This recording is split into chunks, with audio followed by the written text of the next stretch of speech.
Hey everyone, what's up? Um, I wanted to share with you. I've been reminding myself a lot of Joseph Campbell's hero journey and all that thing that has to do with mythology and stories. It's something we have always loved, and of course, if you're in Capoeira, something about you likes playing a game that has different levels, right? Mythological levels, physical levels, musical levels, different levels of context. When the rhythm connects to the song, connects to the game, connects to the situation. So over the years, we've been teaching Joseph Campbell, referring to him in many of the different coaching programs. But a good friend sent me again the video. It's a full movie on YouTube. It's called. I sent it to some of you. Um, Finding Joe. Finding Joe is like the video, the summarizing Joseph Campbell's whole philosophy. But if you've never heard, Joseph Campbell was like a psychologist, sociologist, historian. That his fascination was all about stories and mythologies. Uh, he lived, I think, his main time where he was really producing was right after World War II, all the way into the 60s, I think, and 70s. And basically, he started researching the stories of the native Indians here in America. And that led him to the shamans of Canada, which connected him to Russia, and slowly throughout his career, he researched all of the stories, all of the mythologies of most of the world. And he started to find out that basically there is a lot of repetition. The whale, the the ocean. He started to see that many stories were repeating themselves, and eventually he came to his big thesis, which was the hero with a thousand faces, which basically means there is only one story that repeats itself in different costumes and in different religions and in different continents, depending on the different times and depending on the context. So that's a great idea if you like stories, to really know how to read behind the story and not just to take the story literally, because this story is what he really says, Joseph Campbell, and this is continuing Carl Jung's work. He says that the stories are like information packages or like seeds of consciousness, which when we are children we are told these stories and then they're repeated, and then we go through the rituals, and we grow up in a culture full of these stories, and these are like little seeds of consciousness that get planted, and eventually they blossom into something. So it makes a lot of sense if you think about it. If people were looking for a way to pass on their knowledge and their wisdom from generation to generation in a time even before there was writing, and in a time where life was very fragile, and the whole tribe could disappear at any moment from some catastrophe of nature, or from a war, or from a battle. So people made sure to keep the history alive, but the main idea was to pass on the wisdom. And what a better way of compacting wisdom into something that's really easy to carry than to put it inside a story or a song or a dance. And that, of course, connects you to the origins of capoeira, which in many ways is also a hero journey compacted into a game, which enables generations to play it. The game evolves from generation to generation. It looks a little bit different. The clothes they change, the context change a little bit, the music changes a little bit, but in general, the main idea of the game remains the same throughout the generation. So that is why it's also important for you guys to a little bit get into this Joseph Campbell. But I know you missed a little bit my drawings. So this is a very complex theory. There's many books about it. It's a very but in general, Joseph Campbell says that all the stories in the world will follow some kind of variation of this diagram that I'm going to show you. And this diagram, it can be simplified to 4 steps, or it can go all the way up to 17 steps, depending on the resolution of the hero's journey. Okay. But I will try to give you like the main stuff so that when you go and read it by yourself, uh, it will be easier. So this stuff, it's usually drawn as a circle, but I think it's better to think about it more like a spiral, because actually by going through many many hero journeys you're spiraling up, and as one hero journey finishes there is a little time of like a recovery or a return, but then again the next one starts. So think about it, as a spiral, and people started from many many different places. But let's start it starts somewhere like in the wasteland. They call it the wasteland. Wasteland is like when everything is gray. Okay, when you are a robot working in a job that you don't really maybe want to be there, or you find yourself playing a small role in somebody else's bigger fantasy, and everything is gray and everything is tasteless and there's no passion, and you're feeling dead. Okay, so that is basically where the wasteland is. Even though life could be good, it doesn't have to be that you are on the street. It could be that you're in a good house, in a good job, but on the inside something is not resonating. And eventually you're gonna recognize that there was a call to adventure. There was a call to adventure, and usually this call to adventure we don't listen to the first time. It comes in a few times, and if you remember some of your favorite movies, you're going to see that there was like a note, and then there was a phone call, and then there was a I don't know what. And usually eventually, because in the beginning there's a stage where we are reluctant to answer the call, right? So there is a call to adventure, but there is also a refusal to the call, which leads to the call to repeat itself louder and louder and louder and louder until eventually, in the Matrix 1, if you go back, it's a beautiful thing about it, with the rabbit tattoo and with the phone calls.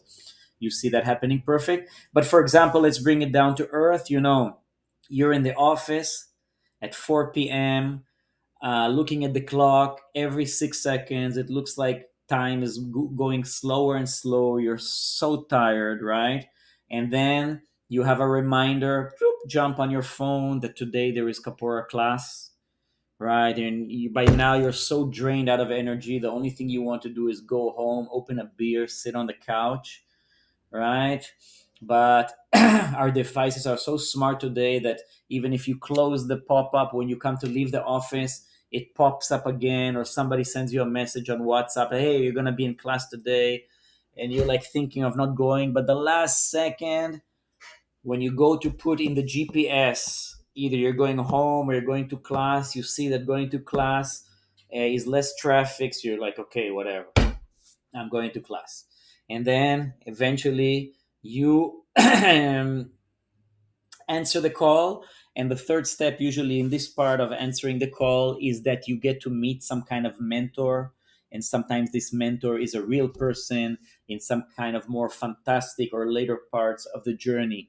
It could be an internal voice, okay, or a magical kind of help, a supernatural aid, okay. But anyway, it's a mentor in some kind of form that showed up because you answered the call, and now you answer the call. So you're going to start on your first road of trials and enemies and allies and obstacles. And this is like, the journey of, for example, in Capoeira, the journey of the first maybe 2 3 years from zero belt to yellow belt. You have a mentor and he's taking you through all of these actually mini hero journeys of dealing with your physical and dealing with your, with your courage, and with the learning a song and getting out of your comfort zone, right?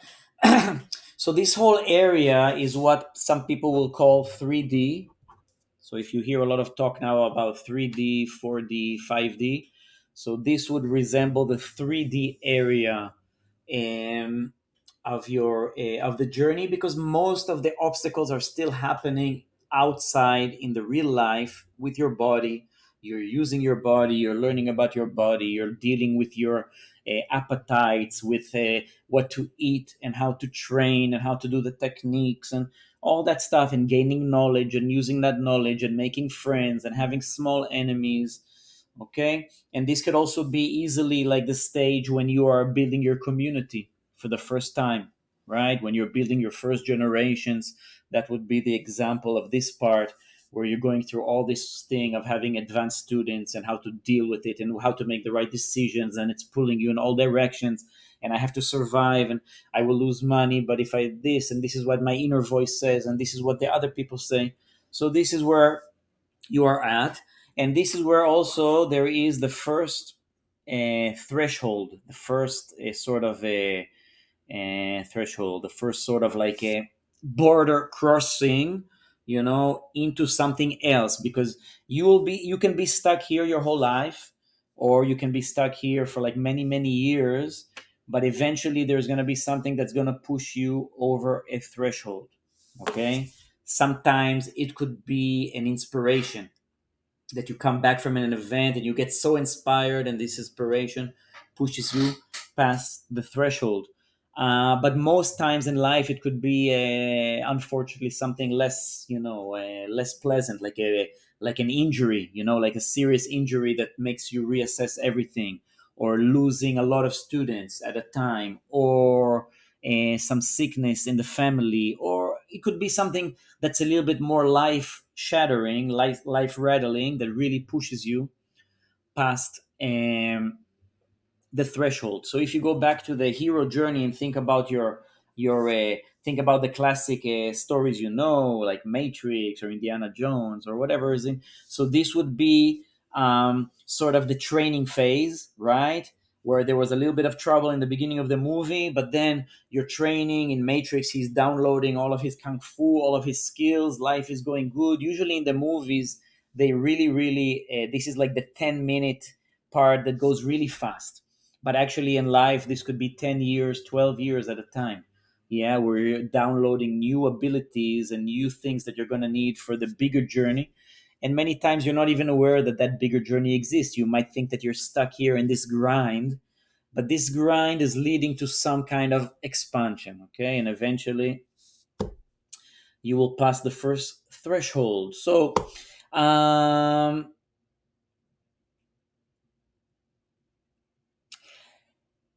this is a little bit confusing, but it feels like you pass some kind of final test, because there's always a final test before you pass a threshold. There is a final test, like in the video games. When you reach the big monster of the end of a stage, there's always the biggest monster, and it's almost impossible. You die so many times until you kill that monster, and then eventually, by the time you are able to master this monster, boom, the next stage opens up, and guess what? Next stage has a bigger monster and a bigger monster and a bigger monster. So, but this final test really feels like the biggest monster you've ever had, and suddenly you're like, okay, there's a second stage, there's a second level. Yeah, think about it like when you started teaching. Those of you that have been teaching for 10 years now, think about how you felt when you started teaching, the things that were stressing you out 10 years ago, and what are the things that are stressing you out today. You cannot compare the dragons, right? But back then, when they were stressing you out, you cannot imagine that there was something 10 times even harder than that. At that moment, that was the maximum kind of a pressure or test you can handle at that moment. That was your biggest dragon at that moment. So if you think about it in that way, you've already killed so many dragons. This should be pretty understandable for you.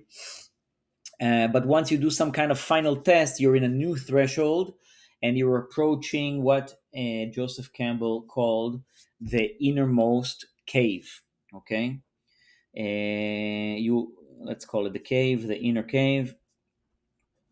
Here you're going to see that the challenges have a little bit more of like mystical names, because here is where you are in 4D, is where things are happening both in the real life, but also they're starting to happen in other realms. Yeah, in your head, in your imagination, in your inner realms of experience, you're going to start to have experiences that cannot totally be explained, but it's still balanced here, right? So you're approaching the innermost cave, and this is where in the movies you're going to see that always as you're approaching the biggest monster, either you're going underground or underwater, or it's getting darker and darker and darker, or if it's in space it's getting farther and farther and farther.